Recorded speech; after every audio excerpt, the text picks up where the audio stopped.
Exit poll से खलबली। नमस्कार, हमारी इस खास पेशकश में मैं हूं आपके साथ अक्षय विनोद शुक्ल। दरअसल 5 राज्यों के फाइनल नतीजों में अब 48 घंटे का वक्त बाकी है, लेकिन एग्जिट पोल के अनुमान से ही खलबली मच चुकी है। किसी भी ऊंच नीच की सूरत में बीजेपी अपनी सत्ता बचाए रखने की रणनीति में जुटी हुई है, तो कांग्रेस सत्ता पर काबिज होने की उम्मीदों के साथ साथ रणनीति बना रही है।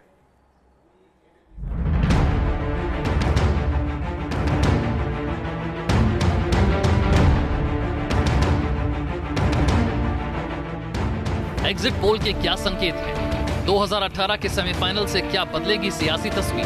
क्या कांग्रेस का वनवास खत्म होगा या फिर बीजेपी की चमक बरकरार रहेगी?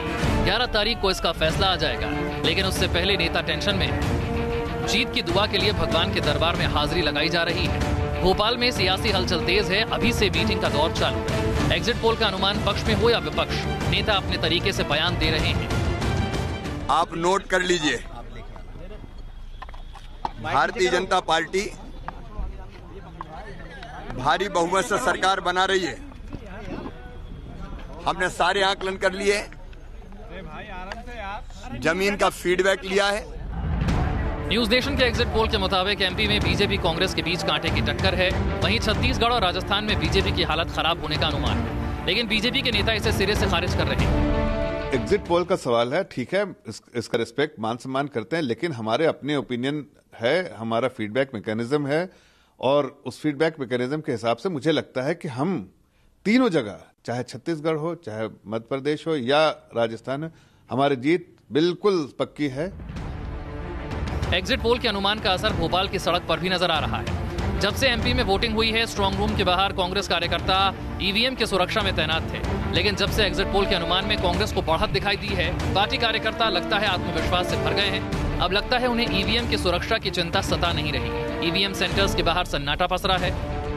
नींद का भी एक वो रहता है, आप देखते हैं रात भर आदमी जगता है और घंटे 2 घंटे अगर वो आराम नहीं करेगा तो वो भी कहीं ना कहीं उसके शरीर पे भी कुछ प्रभाव पड़ता है। और ऐसा कोई वो नहीं है कि जो हमने फिर भी हमारी चौकसी बरकरार है। एग्जिट पोल के अनुमान से कांग्रेस बेहद उत्साहित दिखती है। कांग्रेस का मानना है 2018 का असर 2019 के महासंग्राम में जरूर होगा और राहुल गांधी सेमीफाइनल के महानायक बनकर उभरेंगे। इसका मतलब ये है कि आपके पास टक्कर लेने, आपके खिलाफ टक्कर लेने वाला नेता हमारे पास है। इसका तो आपने कल से उन्होंने इस बात को अपनाया है। एग्जिट पोल के अनुमानों ने पूरे विपक्ष को जोश से लबरेज कर दिया है। तमाम विपक्षी दल अपने लिए सुनहरा भविष्य तलाश रहे हैं। सीधी सी बात है, एग्जिट पोल का अगर मैं सब टेक्स्ट देखूं तो वो है कि भाजपा 5-0 में 0 पर जा रही है। बाकी अलग अलग राज्यों में कांग्रेस को एज बताया जा रहा है। बेहद अहम है 2018 का संग्राम। सबके अपने अपने दावे हैं, लेकिन तमाम दावों की हकीकत का फैसला 11 दिसंबर को होगा। किसकी होगी जीत, किसकी होगी हार, सबकी नजर इस पर टिकी है। Team news nation. तो 5 राज्यों में हुए इन विधानसभा चुनाव को सत्ता का सेमीफाइनल माना जा रहा है। इन चुनावों के जो नतीजे हैं, ये 2019 की जंग का प्लेटफॉर्म सेट करेंगे। वहीं यही वजह है कि एग्जिट पोल के अनुमान आने के बाद सियासी दलों की मानो नींद उड़ चुकी है। अब ऊंट किस करवट बैठने वाला है, ये तो 11 दिसंबर को ही पता चलेगा। लेकिन बीजेपी और कांग्रेस में हाई लेवल मीटिंग का दौर अभी से शुरू हो चुका है।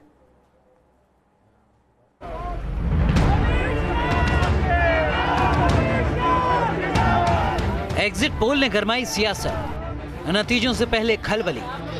दिल्ली से भोपाल तक बैठकों का दौर। 2019 के महासमर से पहले सियासत करवट लेती हुई दिख रही है। अगर एग्जिट पोल के अनुमान सही साबित हुए तो इसे बीजेपी के लिए झटका माना जाएगा। शायद इसी को भांपते हुए बीजेपी के रणनीतिकार एक्शन में आ चुके हैं। दिल्ली में बीजेपी अध्यक्ष अमित शाह ने पार्टी महासचिवों के साथ अहम बैठक की। माना जा रहा है कि इस बैठक में एग्जिट पोल के संकेतों पर चर्चा की गई। वहीं भोपाल में सीएम शिवराज सिंह चौहान ने हाई लेवल मीटिंग की। माना जा रहा है कि एग्जिट पोल के बाद सीएम साहब पार्टी नेताओं से फीडबैक लेकर चौथी पारी की दावेदारी पुख्ता करना चाहते हैं। निश्चित रूप से देखिए, चुनाव हुए हैं और चुनाव के बाद पार्टी के सभी माननीय पदाधिकारी, माननीय मुख्यमंत्री जी, अध्यक्ष जी सहित सभी लोग बैठेंगे और आगे की रणनीति पर चर्चा होगी। हम पूरी तरह से आश्वस्त हैं। मध्य प्रदेश में चौथी बार शिवराज जी के नेतृत्व में हम सरकार बनाने जा रहे हैं। 11 तारीख को परिणाम आएंगे। जनता ने अपना फैसला सुना दिया है और जनता का फैसला भारतीय जनता पार्टी के पक्ष में है। एग्जिट पोल के बाद कांग्रेस भी कमर कस चुकी है। कांग्रेस आम चुनाव से पहले बढ़त लेने का कोई मौका नहीं छोड़ना चाहती। इसीलिए राहुल गांधी ने कार्यकर्ताओं से सतर्क रहने की अपील की थी। मुझे ऐसा लगता है कि जो सत्ता में लोग बैठे हुए हैं, खासतौर हमारे प्रधानमंत्री जी, उनको लग रहा है कि एग्जिट पोल सही है और बौखलाए हुए हैं। जिस तरह से दोनों तरफ बैठकों का दौर चल रहा है, उससे पता चलता है कि 11 दिसंबर को मुकाबला आसान नहीं रहने वाला। भोपाल से नीरज श्रीवास्तव के साथ टीम न्यूज नेशन। तो 5 राज्यों में हुए सत्ता के सेमीफाइनल में जनता का रुझान एग्जिट पोल में सामने आया है। एग्जिट पोल के नतीजे सत्ताधारी बीजेपी सरकार के लिए बेहद सुखद तो अब तक नजर नहीं आए, जबकि फायदा अगर किसी पार्टी का दिख रहा है तो वह है कांग्रेस। कांग्रेस के लिए स्पष्ट जनादेश जैसी सूरत लेकिन अभी भी कहीं नहीं दिख रही है। 5 राज्यों के चुनाव में जनता के फैसले का काउंटडाउन जारी है। 11 दिसंबर को नतीजों से पहले इन सभी राज्यों में जनता के फैसले का एग्जिट पोल डेटा सामने आया है। न्यूज नेशन के एग्जिट पोल में हमने राजनीतिक दलों के मिले वोट प्रतिशत के आंकड़े जमा किए, मुख्यमंत्री चेहरे पर जनता की पसंद के आंकड़े जुटाए, उन चुनावी मुद्दों की पड़ताल की जिन पर वोट पड़े और ये पता लगाया कि किस राज्य में किस दल को कितनी सीटें मिलने का अनुमान है। 5 राज्यों में जुटाए गए आंकड़ों में सबसे पहले बात करते हैं कि मध्य प्रदेश के आंकड़े क्या कहते हैं। मध्य प्रदेश में शिवराज सिंह सरकार को साफ खतरा तो नहीं दिख रहा, लेकिन चुनौती बढ़ चुकी है, क्योंकि 230 विधानसभा सीटों में से बीजेपी के खाते में 108 से 112 सीटें आती दिख रही हैं, जबकि कांग्रेस को 105 से 109 सीटें मिलने का अनुमान है। वहीं अन्य को 11 से 15 सीटें मिलती दिख रही हैं। राजस्थान में सत्ता का इतिहास कहता है कि हर 5 साल पर यहां सरकार बदलती है। एग्जिट पोल के आंकड़े भी ऐसा इशारा कर रहे हैं, क्योंकि 200 सीटों वाली विधानसभा में बीजेपी को 89 से 93 सीटें मिलती दिख रही है, जबकि कांग्रेस को 99 से 103 सीटें मिलने का अनुमान है और 5 से 9 सीटें अन्य को मिलती दिख रही हैं।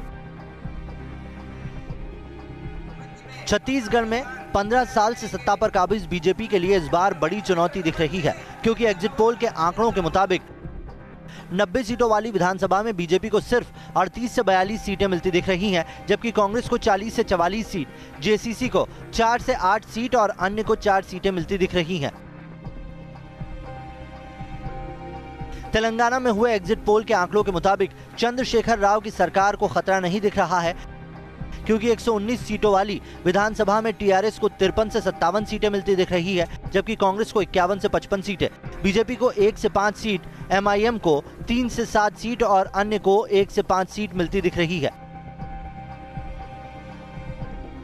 मिजोरम में भी पुरानी सरकार के बदलने के आसार कम दिख रहे हैं, क्योंकि 40 सीटों वाली विधानसभा में एमएनएफ को 16 से 20 सीटें, कांग्रेस को 10 से 14 सीटें, जेडपीएम को 5 से 9 सीटें, बीजेपी को 4 सीटें और अन्य को 2 तक सीटें मिलती दिख रही हैं। 5 राज्यों के एग्जिट पोल ये रुझान संकेत देते हैं कि जहां जिसकी सत्ता थी उसमें बदलाव के हालात बमुश्किल दिख रहे हैं। बीजेपी के लिए चुनौती राजस्थान और छत्तीसगढ़ में जरूर बढ़ती दिख रही है। Team news nation. अब एग्जिट पोल के रुझान कितने खरे उतरते या 11 दिसंबर के नतीजों में साफ हो जाएगा, लेकिन अगर जनता का फैसला एग्जिट पोल पर सटीक बैठा तो राजस्थान और छत्तीसगढ़ में बीजेपी की चुनौती बढ़ती दिख रही है, जबकि मध्य प्रदेश और तेलंगाना में सत्ता में बदलाव के आसार कम ही दिख रहे हैं।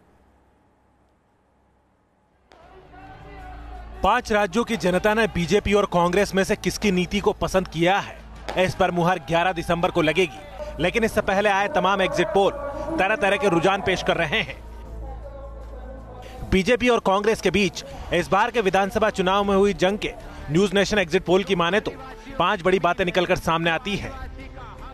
पहली बात यह कि बीजेपी के समर्थन में अभी भी देश में माहौल सही है। दूसरी बात यह कि राजस्थान और छत्तीसगढ़ में बीजेपी को मुश्किलों का सामना करना पड़ सकता है। तीसरी बात यह कि पीएम मोदी की लोकप्रियता में कमी नहीं हुई है। चौथी बात यह कि 2019 से पहले कांग्रेस को राजस्थान और छत्तीसगढ़ में संजीवनी मिल सकती है।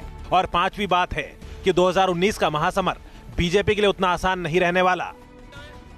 अब जरा आपको दिखाते हैं एग्जिट पोल के नतीजों पर किस राज्य में बीजेपी और कांग्रेस के नेता क्या दावा कर रहे हैं। खास तौर पे इन 5 स्टेट्स के अंदर आपने ज़मीन पर जो हमने महसूस किया, हम खुद भी इलेक्शन में थे, तो हमारा कहना है कि जनता का फैसला जो है कांग्रेस के हक में होगा। और पूरे प्रदेश के अंदर में एक लहर है, कांग्रेस की परिवर्तन की लहर है, जो कि एनडीए सरकार और माननीय वसुंधरा जी के सरकार की नाकामी और उनके द्वारा लोगों के साथ किए गए छल के बदले में लोग एक बदलाव जो चाहते हैं, एक बदलाव की लहर जो कह सकते हैं। मुझे याद है खास तौर पे राजस्थान को लेकर तमाम किस्म की प्रतिक्रियाएं आ रही थी। मेरा ये मानना है कि राजस्थान के भी नतीजे बहुत अच्छे होंगे। सवाल एग्जिट पोल के नतीजों पर उठाए जाएंगे।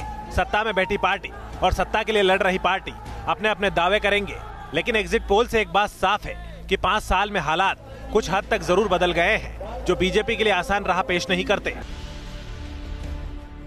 तो सबको उम्मीद है कि भारतीय जनता पार्टी की जो राष्ट्रीय अध्यक्ष जी ने जो लक्ष्य दिया है 65+ वो टारगेट के आसपास हम पहुंचेंगे और अपने बलबूते पर भारतीय जनता पार्टी चौथी बार सरकार बनाने में सफल होती। मैंने शुरू से ही अपना आकलन प्रस्तुत किया है और ये सारे एग्जिट पोल के बाद, सारे और फीडबैक लेने के बाद, क्रॉस चेक करने के बाद मैं उस प्रोजेक्शन पे अभी भी कायम हूं कि 52+ कांग्रेस की सीट आएगी।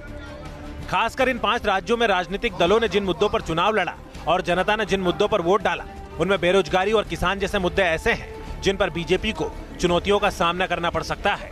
Team news nation. तो एग्जिट पोल के नतीजे आने के बाद कहीं खुशी है तो कहीं गम है, लेकिन इस बीच नेताओं का मंदिरों में जाना बढ़ चुका है। मध्य प्रदेश के सीएम शिवराज सिंह चौहान ने दतिया के पीताम्बरा पीठ में हवन और पूजन किया है, जबकि छत्तीसगढ़ में नेताओं की तंत्र पूजा किए जाने की खबरें सामने आई हैं।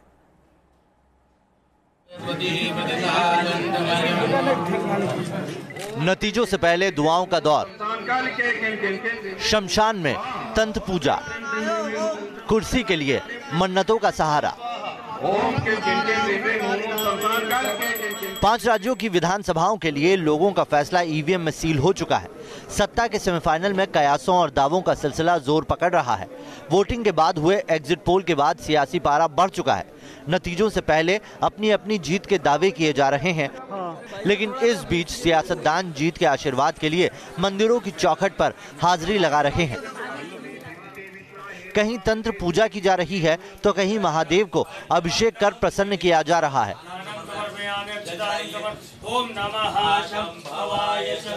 एमपी के सीएम शिवराज सिंह चौहान ने दतिया के पीताम्बरा शक्तिपीठ पहुंचकर माता का आशीर्वाद लिया और खंडेश्वर महादेव का दुग्धाभिषेक किया। इस मौके पर उनके साथ पत्नी साधना सिंह और दोनों बेटे भी मौजूद थे। और आज भी उनके चरणों की कृपा प्राप्त करने मध्य प्रदेश के कल्याण और विकास का आशीर्वाद लेने आया। भारतीय जनता पार्टी स्पष्ट बहुमत के साथ सरकार बनाएगी, क्योंकि भारतीय जनता पार्टी जरूरी है गरीबों के लिए, किसानों के लिए, नौजवानों के लिए, भांजे भांजियों के लिए और माताओं बहनों के लिए। और सबका प्यार और आशीर्वाद मिला है, माई की कृपा है, भारतीय जनता पार्टी जीतेगी। शिवराज कैबिनेट के अहम सदस्य और मध्य प्रदेश के गृह मंत्री भूपेंद्र सिंह महाकाल के दर पर हाजिरी लगाने पहुंचे। इससे पहले कांग्रेस नेता और मध्य प्रदेश विधानसभा में विपक्ष के नेता अजय सिंह ने भी महाकाल के दर्शन किए।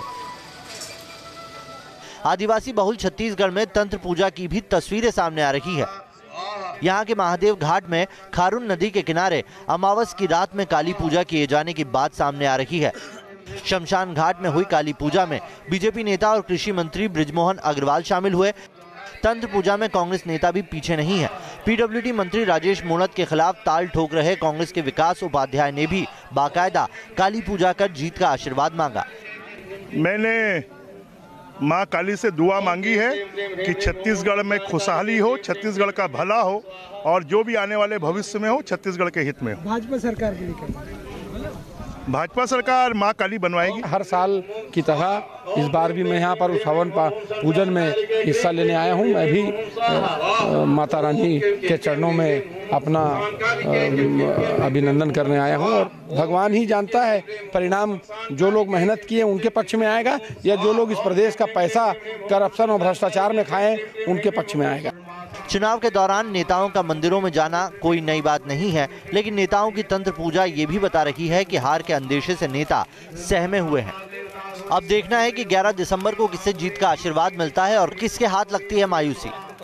रायपुर से सुनील सुधाकर और उज्जैन से आशीष सिसोदिया के साथ तत्वज्ञ सिंह, न्यूज नेशन, दतिया। तो हर अपडेट आप तक पहुंचाते रहेंगे। आप लगातार रहिए न्यूज नेशन के साथ, क्योंकि खबरों का सफर यहां कभी नहीं थमता।